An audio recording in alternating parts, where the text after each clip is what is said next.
आज हम अपवर्तन डिस्कस करेंगे। अपवर्तन किसे कहते हैं, यानी क्या, रिफ्रैक्शन।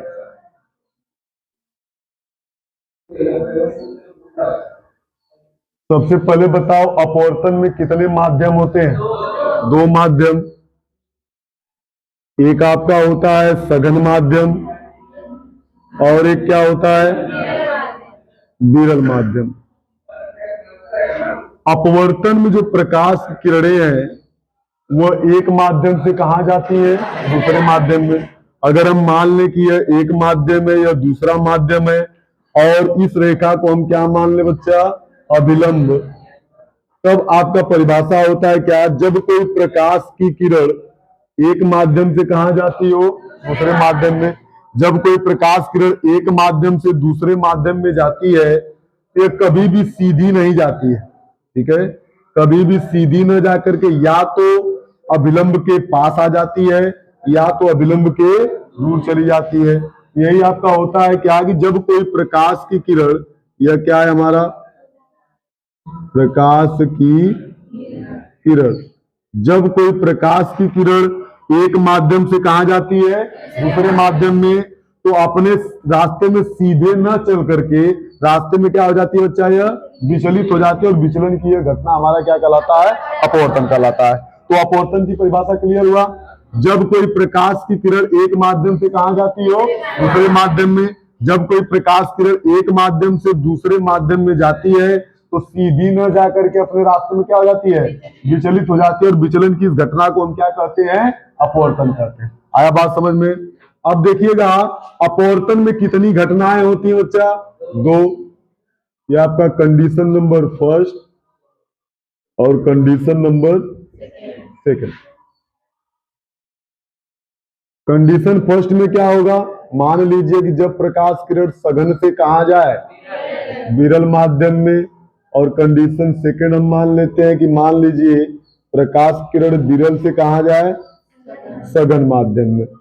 यह लाइन आपकी क्या होती है, अभिलंब, ये भी आपका अभिलंब होगा, ठीक है। तो अभी हमने अपवर्तन में क्या पढ़ा कि जब कोई प्रकाश किरण एक माध्यम से कहा जाती हो, दूसरे माध्यम में जाती हो, तो सीधी न जाकर के अपने रास्तों में क्या हो जाती है, विचलित हो जाते हैं। और विचलन की इस घटना को हम क्या कहते हैं, अपवर्तन। अपवर्तन में दो घटनाएं होती है। कंडीशन नंबर फर्स्ट, जब प्रकाश किरण सघन से कहा जाए, विरल। देखिएगा, जब प्रकाश किरण सघन माध्यम से विरल माध्यम में जाती है तो सीधी न जाकर के इस अभिलंब से दूर हट जाती है, ठीक है। अभिलंब से कहां चली जाती है, दूर हट जाती है। और दूसरा क्या है आपका, जब प्रकाश की किरण विरल माध्यम से कहा जाए, सघन माध्यम में, तो यह सीधी न जाकर के अभिलंब के तरफ झुक जाती है, ठीक है बच्चा। तो दो घटनाएं होता है। आप अपवर्तन में कोई भी परिभाषा लिख सकते हो,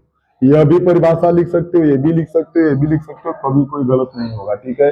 अगर कभी भी विस्तृत क्वेश्चन में दिया हो कि अपवर्तन को परिभाषित कीजिए, व्याख्या कीजिए, तो तब आपको पूरा लिखना पड़ेगा। एक नंबर में अगर कभी भी पूछे कि अपवर्तन किसे कहते हैं, तो कोई भी तीनों में से कोई एक परिभाषा को लिख सकते हो, ठीक है। तो पहला हमने क्या बताया, अपवर्तन क्या है, कॉमन सा डिफिनेशन सब में फॉलो करेगा कि जब कोई प्रकाश की किरण एक माध्यम से कहा जाती है, दूसरे माध्यम में। जब कोई प्रकाश किरण एक माध्यम से दूसरे माध्यम में जाती है तो सीधी न जाकर के अभिलंब, सीधी न जाकर के अपने रास्तों में विचलित हो जाती हैं। और विचलन की इस घटना को हम क्या कहते हैं, अपवर्तन कहते हैं। इसमें दो घटनाएं होती हैं, condition first, condition second. Condition first में आप क्या देखोगे, क्योंकि इसमें माध्यम कितना हमें पढ़ना है, दो, एक सघन और एक विरल। एक बार प्रकाश किरण सघन माध्यम से कहा जाएगी, विरल माध्यम में। एक बार विरल माध्यम से कहा जाएगी, सघन माध्यम में।